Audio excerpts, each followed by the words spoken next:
The Council of United Galaxies had declared Earth a protected world, too primitive for first contact, but Marcus had never been good at following rules. 5 years ago, he'd been a smuggler running contraband medical supplies through the Theta sector when his ship's sensors picked up a distress beacon. Most spacers would have ignored it. Too risky, too time-consuming. But Marcus had spent his childhood watching his sister die from a curable disease because they couldn't afford treatment. He'd sworn never to ignore a cry for help again. The escape pod was Zaraphine design, sleek and iridescent like a pearl in the void. Inside, barely conscious, was the most striking being Marcus had ever seen. Her skin shimmered with bioluminescent patterns, her elongated features both alien and beautiful. She was dying from plasma burns, her breathing shallow. "Please," she'd whispered in perfect English, her translator implant still functioning. "They're hunting me." Marcus had pulled her aboard without hesitation. While his ship's autopilot jumped them 3 systems away, he'd worked frantically with his limited medical knowledge, applying burn gel, administering painkillers, keeping her alive through sheer stubborn determination.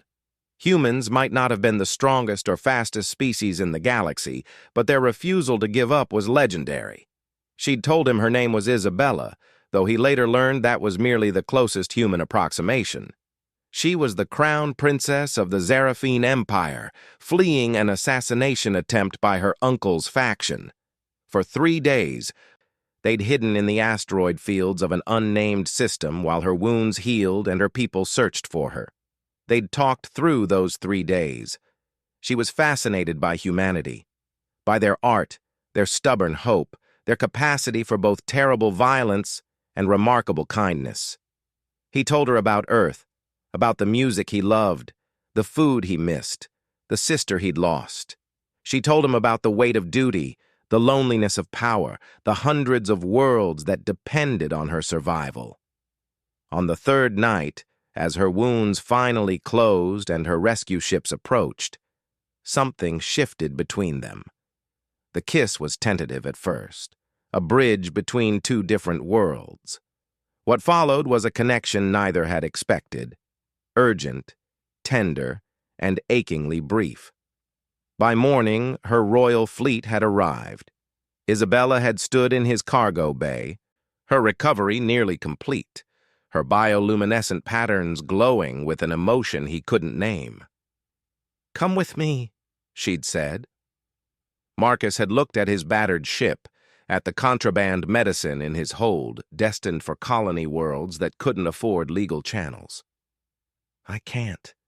People are counting on these supplies." She'd understood. Perhaps that was what made it hurt worse. "The Council won't allow it anyway," she'd admitted. "Earth is protected. Our peoples aren't meant to meet." "Then this was just a beautiful accident," Marcus had said, touching her face one last time. Isabella had left him coordinates to a neutral station, a promise that if he ever needed help, she would come. Then she was gone, swept away by duty and destiny, and Marcus had jumped back into the shadows of the Outer Rim. 5 years later, Marcus was no longer a smuggler. That night with Isabella had changed something in him. He'd used his savings to buy a proper transport license, started running legitimate aid missions to disaster zones. He still bent rules, still smuggled medicine when regulations meant people would die. But now he did it as part of a network of human volunteers who'd become legendary across the frontier. The galaxy had learned what the Council tried to hide, that humans were dangerous, not because of their weapons, but because of their empathy. They showed up to natural disasters on worlds that had never heard of Earth.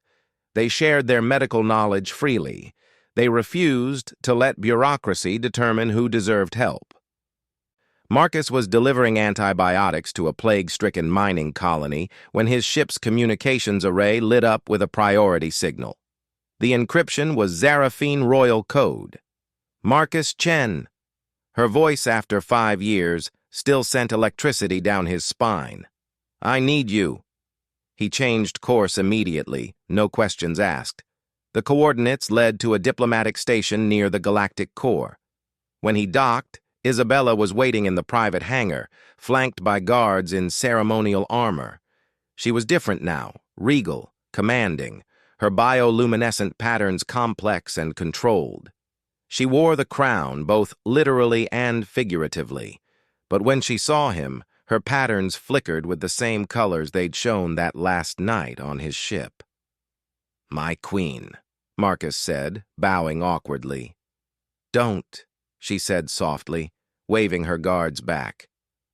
She approached him slowly, as if he might vanish like a dream. 5 years I've ruled. 5 years I've negotiated peace treaties and trade agreements. 5 years I've done my duty. You wanted to see me? The Council is finally voting on first contact with Earth, Isabella said. There's resistance, fear. But I've been documenting everything. The human volunteer networks, the aid missions, the way your people help without asking for anything in return. You've been making first contact all along, one disaster at a time. Marcus understood. You need me to testify. I need you to show them what I saw 5 years ago, Isabella said, stepping closer. That humans don't follow rules because you're reckless. You follow something deeper, compassion over protocol, life over law. The galaxy needs that.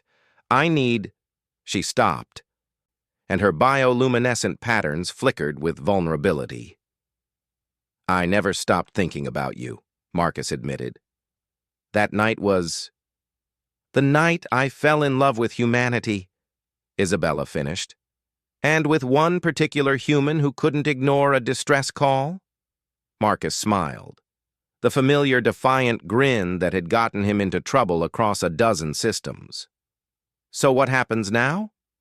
Isabella took his hand, her skin warm and alive beneath his fingers.